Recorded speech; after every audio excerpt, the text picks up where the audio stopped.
Welcome to Inspired Conversations, Living the Legacy with Legends. My name is Unkarabilo Mokoto and I am your host. Sometimes you don't know when, how, and where to start. Entrepreneurship is the way to go. But the question is, how many of us knows where to start?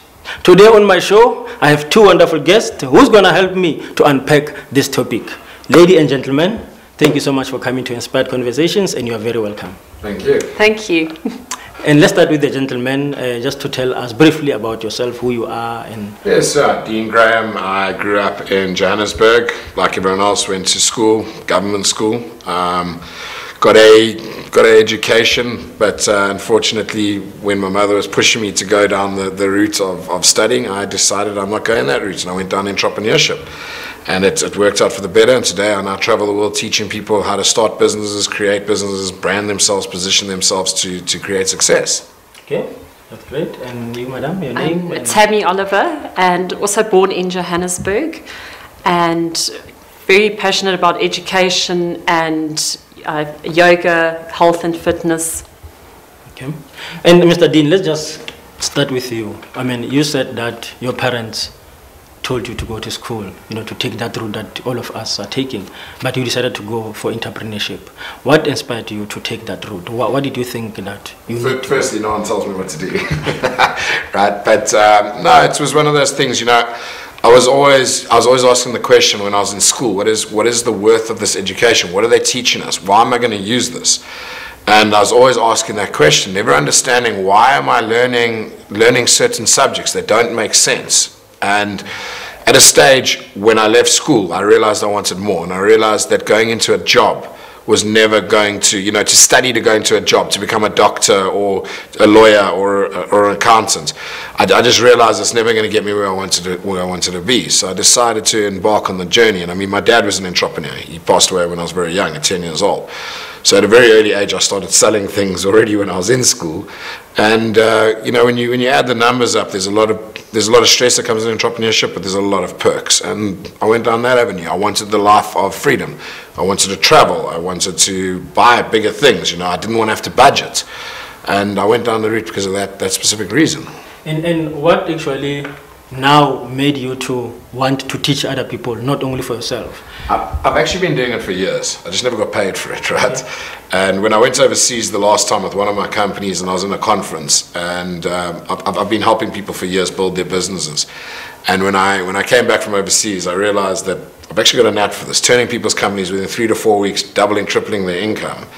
And I actually looked at going down that avenue, and I ran into a lot of kids, 18, 19, 20, didn't know what they want to do, what they want to study, how they want to study it. And, even when they start a company, I wish I had advice that I could have skipped the expensive paying curves of going through entrepreneurship. And my goal now is just to obviously create a hell of a lot of entrepreneurs to stimulate business and poverty. You're never going to eradicate poverty, but at least you can maybe put a dent into it within our own country specifically. Oh, definitely. And Tammy, let's come to you. Before you talk about your school career project, yes. When Dean came to you and tell you about this concept, you bought the idea. According to you, why do you think entrepreneurship is the way out? I definitely think it is, because it will in turn create jobs, more jobs in South Africa, and help with the unemployment crisis. I've also always been quite passionate about entrepreneurship. I grew up with a grandfather who started a clinic from nothing. He bought a farm, he built a container, and it started from there. So, and you speak something very important, that he built a clinic from nothing. Yes. and many of us, when we think about entrepreneurship, when we think of starting a business, we think of a capital, So how is it possible that you can start something without a capital from nothing? Yes, that's a very good question. So there is ways and means to get funding. You can speak a bit about that as well. Yeah, there's multiple avenues. I started my first business with nothing. So to give you an example, I was 19 years old. I went to a company. It was a very, very big branding company in South Africa. And it was IT, funny enough. It was computers. And I didn't have money. And I didn't know how to buy the parts. So I started the company, I found the client, and I didn't know how to buy the parts. So what did I do is I went to the client and I charged 100% profit margin. So I said, if the cost, I still never forget it, the cost of my equipment was 16,000. I invoiced him 32,000. I told him I want a 50% deposit. The 50% deposit paid for the parts, and the labor was just, once I finished the labor, I got paid the other 50%, and that was the start of the business. There's a lot of ways. I mean, we went through this the other day when we were talking on a radio station, and crowdfunding is, it's the biggest buzzword, where you go on the internet, you create an idea, and people put money towards it. But we in South Africa live in crowds, you know, so to go around into your community with a great idea and a business plan, people can buy into it, whether it's 50 Rand over 6 months that they put down into your idea, you know, and you've got a business plan, you show them where the money is, and this is the returns they'll get off the idea. You know, people will buy into it. You just got to have a solid business plan and idea, and even if you start on a small scale, you just got to prove the concept. So there's always a way to do something without money, and that's what people don't understand. You know, the idea that you have to have money to start a business is the same idea why you have to have an education to get a job, and it's not true. They're not linked to each other at all. It's easier, but it's not necessary. So, I mean, in your journey, as you teach people about entrepreneurship, what are the challenges that you mostly, you know, face as a business coach?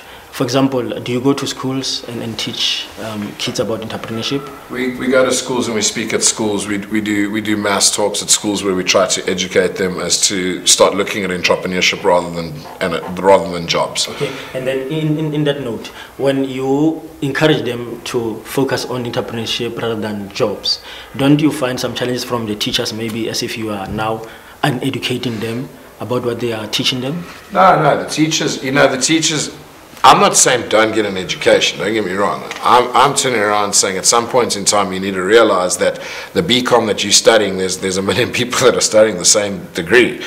I'm turning around saying look at opportunity around you. I mean, we're a country with plenty of problems. Problems means there's solutions required. Solutions means there's money. And we need to find them. And every time I go to these schools and I speak, there's always a pupil that comes up with amazing ideas. They just don't know how to make it happen. And that's the challenge that you come across. The teachers are never against it. You know, the teachers welcome me. When I go to school, the teachers are lining up talking because they want the same education. They didn't get that education on entrepreneurship, so they don't know any better themselves. And then they come, but the teachers have those ideas themselves. So they've got entrepreneurship ideas, but no one's ever worked with the teachers to say, hey, you know, you can do something else. And that's the challenge is never the teachers. It's more the parents than anything else. Okay. All right. I'm going to come back to you. There's a question that I want to ask you, but I just want you to explain more about the school career project. Can you just maybe give a little bit? Of course. So it's bridging the gap, and it's empowering kids and educating kids to have the skills to enhance their success in the job market, which in turn will create financial success.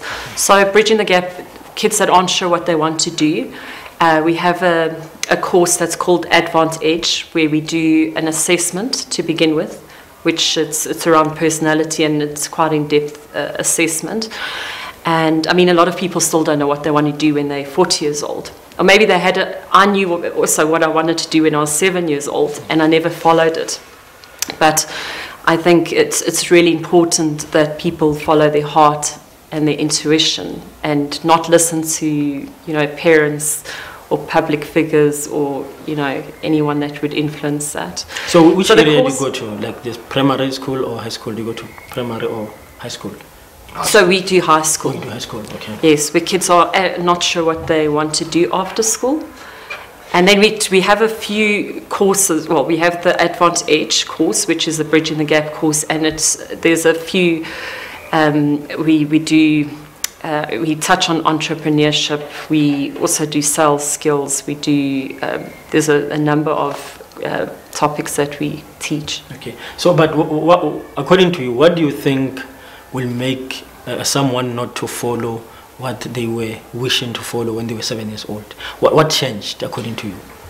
I think it's, you know, you have an idea of what you want to do, and then it gets, you know, you get influenced along the lines, and you don't follow that gut feeling. Okay. And as Dinev said, talking about parents, do you think parents also play a big role when Absolutely. to that?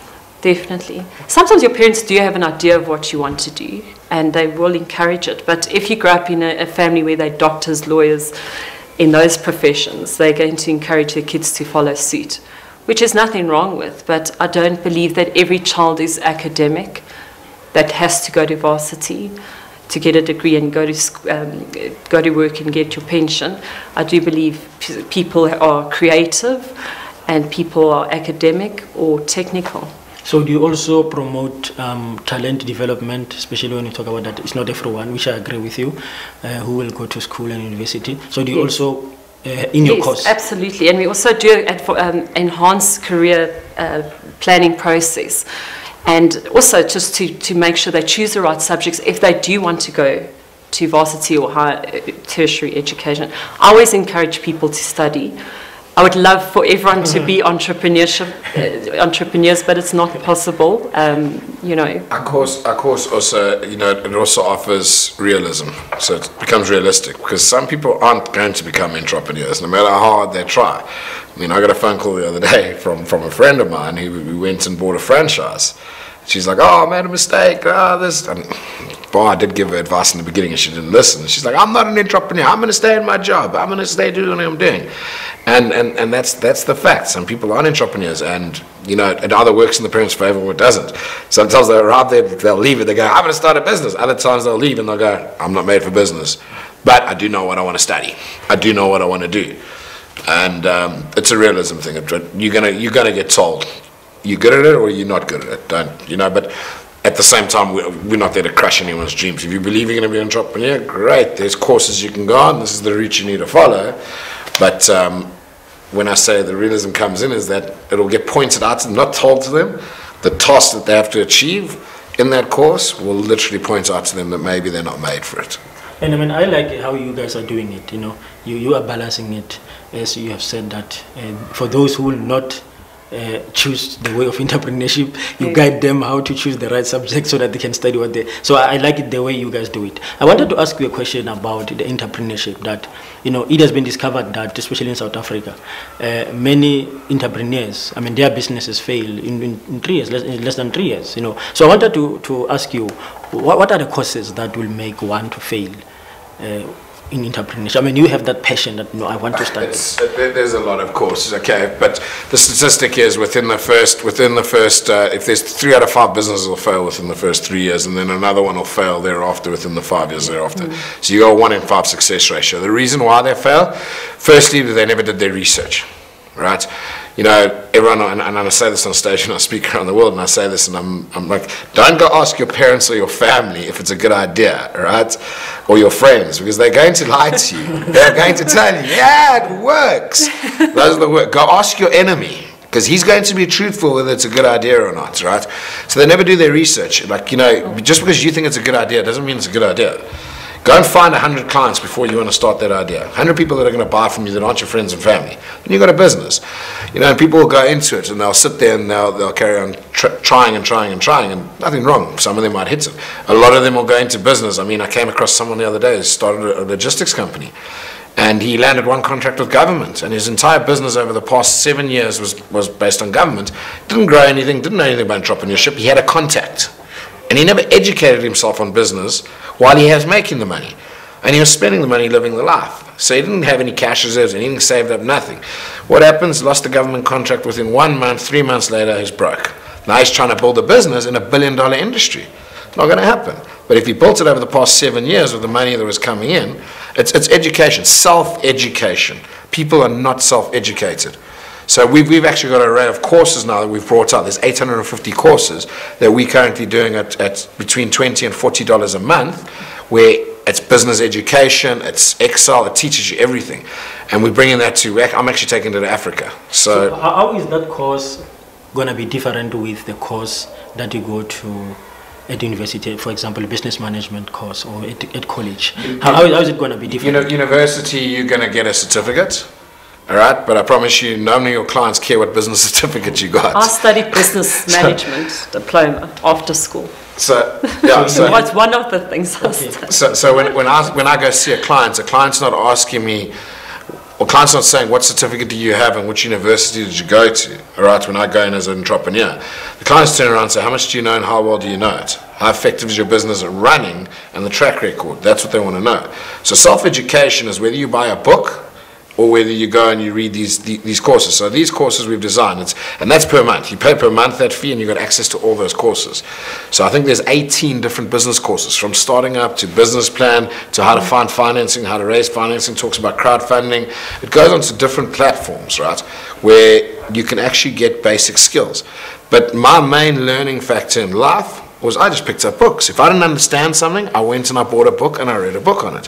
If I wanted to learn about project management, I bought a book, I read on it. If I wanted to learn about NLP or sales, and I carried on just buying books.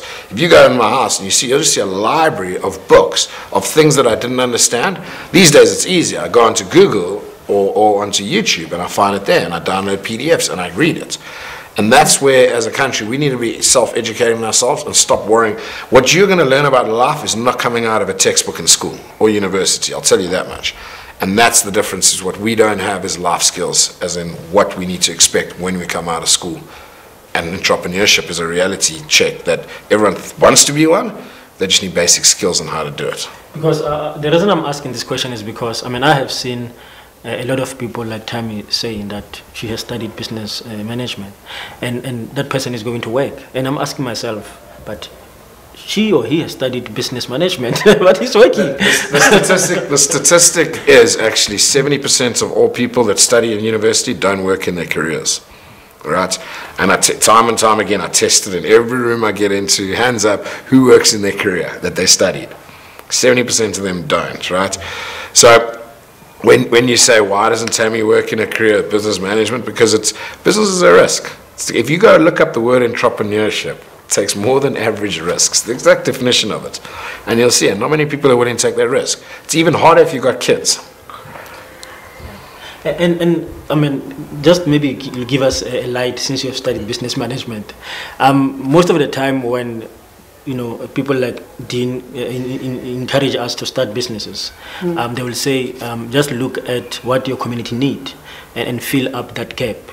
My question is now, do you start a business looking at the need, or you must actually do what you love? What if that need that is there is not what you love? I think you need to find out what you love first, right? And then look for gaps in the market. In what you love? In what you love. I think once you put your foot in the right direction, it will open up other opportunities. So you don't just look at what your community needs, but you look at what you love. Absolutely. I will say 100% look at where your passion is, what's going to drive you, where's that fire to succeed. What can you say about it? There's a difference between passion and purpose. And purpose you're not going to get paid for. So, like I'll go to a soup kitchen and I'll go and feed kids on a Wednesday, and I'm not getting paid for that. And if I'm getting paid for them doing it for the wrong reasons, I could do a lot of things with purpose. And there's like 1% that would get paid, but if you're getting paid for purpose, you're doing it for the wrong reasons. Now, passion is something that you love doing, that you're good at, that people pay you for. So when you come down to looking at passion, I love getting on stages, I love speaking all over the world, I love educating people, whether it's in a township or whether it's on an international platform with businessmen of 2,500 people, it doesn't matter to me. I love being on stage, helping people and educating. That's my passion. I just happen to get paid for both. Do you understand? So, and the knock-on effect. So people need to understand the difference between passion and purpose. Purpose is wanting to do the right thing for people, but you're probably not going to get paid for that. And a lot of people mistake that going, oh, but I want to start this, I want to start a clinic. No, that's funded. And if you're making money off things that are funded, you're doing it for the wrong reasons. Where if you come in with passion, you can make a lot of money. And I don't work. As far as I'm concerned, I wake up every morning and I go and I do what I love and I get paid for it. So to me, it's not working. Okay, so are you saying as a person you have to have passion and purpose? If I hear you correctly. Correct. No, you got to have purpose. I mean, purpose is giving back to people. You always got to give back. It doesn't matter what it is, but you're not going to get paid for it. So I would never start with my purpose. I would first find my passion, because then you can go back and put more into your purpose. And through your project, School Career, I mean, when you go to schools, how did you receive, the welcome to schools? I haven't actually been to a school yet. Yeah, Tammy came I've on 2 weeks. The schools are quite interested in coming on board, but it also depends. You must remember, it's the same old thing going, oh, we've got this. Oh, we've got this. You're always gonna have that. That's the biggest question you got to overcome in business. Oh, we've got this person doing this for us. We've got this person doing it for us. And it's like, okay, who's the person that's doing it for you? And they'll be, oh, no, it's this person. Well, who's that person? Is this another guidance counselor who doesn't know, teaching kids what they should need to know about life? And so they look forward to it, but there's a lot of politics in education, a lot.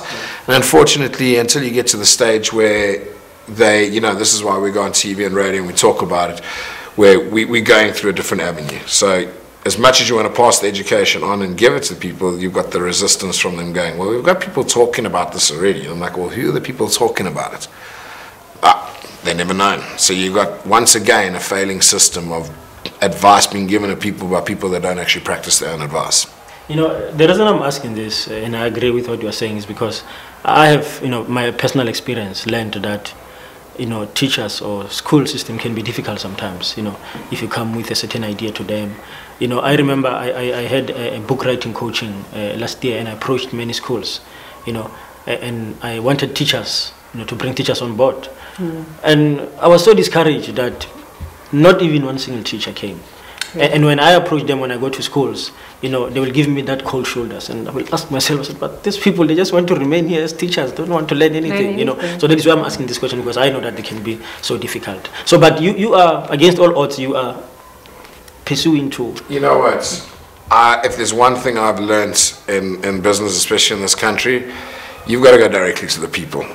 Not the teachers, not the, there's, I'll get shot for this one probably if it's good.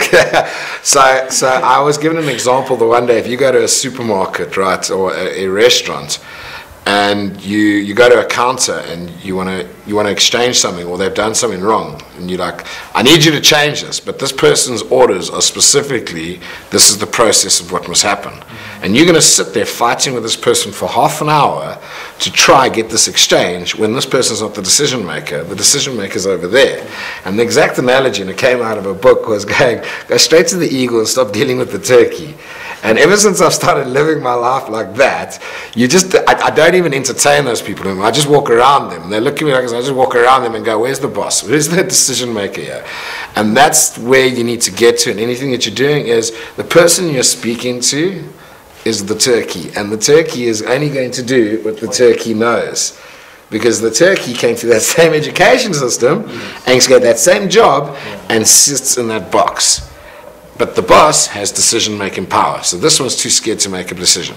And that's where I turn around and look at it and go, it's how you approach it. So, we go down the avenue now with the one-day entrepreneur that I was telling you, and we're going to create entrepreneurs in one day, as many as we can in locations and low-cost housing areas and all of that. And I can tell you now that within a matter of time, you'll see how quickly everyone cottons onto it. Because when you start seeing results, people want to start dealing with you. So when you go down your avenue wanting to bring teachers on board, you've got to see the value. Why didn't they come? What's the reason behind it? Was there a decision that they couldn't make? Was there a principle? Were you talking to a group of them that one person blew them all out? There's 100 reasons why they didn't do that. And my thing behind it is you need to get to decision maker. The minute someone turns around and says, example with municipalities, one of my software companies, I've got to go to every single municipality in this country and present to each municipality one by one to put the software in, which they'll take, but I've got to do it one by one. Rather than going to Treasury and saying, here's the software, put it in or fix your problem within 30 days. And they just prickle it down. No, you've got to go individually. And that's the problem we have with dealing with government and schools government department, any government department. Eskom's the same, SAA, all these failing enterprises, that's how they work. And you want to know why they're failing is because of that red tape. Your last message to young people, since you are the one who manages the school career project. Yes. Your last message to young people. Okay, so I'd like to encourage young people to really to spend time on self-development And also ask for advice. Look at someone that you look up to and admire, and look at the field that you want to go in, and ask them how it is. More often than not, they'll tell you it's not as glamorous as what you think it is.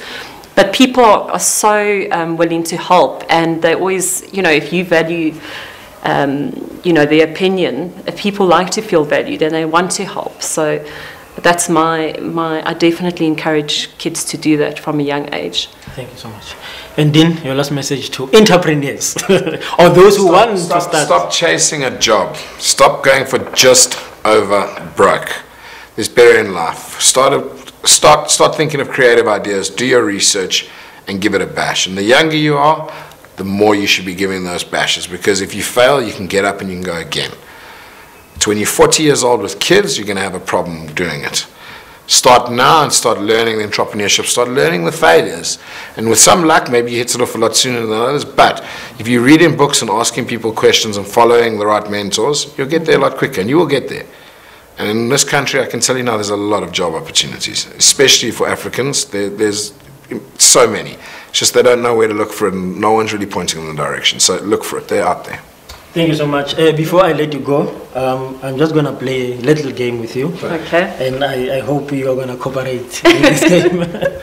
I'm going to start with you, and Dean. I'm just going to say a sentence, and you're just going to complete a sentence for me. Yeah. Is it fine? All right, let's start with you. Success is a poor teacher because? Success is a poor teacher because, all right, I'm going to repeat that one. It's a poor teacher because you don't learn any lessons. Okay. Coming to you, what are the 3 skills every child needs to learn? I would say interpersonal skills, communication skills. Okay. I would say, I'd say tell everyone to meditate. Okay. So that's, I don't know if it's a skill, but I encourage that. It is. Self-employed or employed? Business owner. Okay. You misunderstand. If you ever read, so the books that sent me on my journey, right, was Rich Dad Poor Dad. I was 24 years old, sent me on my proper journey. Rich Dad Poor Dad by Robert Kiyosaki and Cash Flow Quadrant. Now, I recently met Robert Kiyosaki. I spent 15 minutes with him about 10 days ago, not even, it's about 10 days ago. And the one thing you learn about life is that you have 4 quadrants. So you obviously have employee, works for a boss, self-employed, works for himself. You have business owner and you have investor. Now, self-employed, if you go on holiday, you don't make any money. Business owner, you go on holiday, you're still making money, people are making it for you. An investor, you kind of don't need to do anything because your money's working for you. And the quicker people understand that paradigm, I mean, right now, what I will do is I'll create a lot of self-employed people. It's up to them to take it into a business. Yes, I do business coaching, but like I said, the basics I can give someone by standing on a stage is how to become self-employed. And I would always say go down the route where you manage your own paycheck. Great. Your experience on Inspired Conversations? It was fantastic. I really like your concept of your slogan, changing the world one inspired and transformed person at a time. I really love it. Thank you so much. And you, Dean? Brilliant idea. I love the station. I love the concept. I love what you guys stand for, and I'm hoping it actually goes through Africa. Thank you so much for your time. I know you guys are so busy, so for you to make this time to come here, I honor it. So thank you so much. We honor it. Ladies and gentlemen, you are watching Inspired Conversations, Living the Legacy with Legends. My name is Unkarabi Wisdom Mukodo, and I'm saying to you, let's meet next time, same place on Global Conference TV. The journey continues.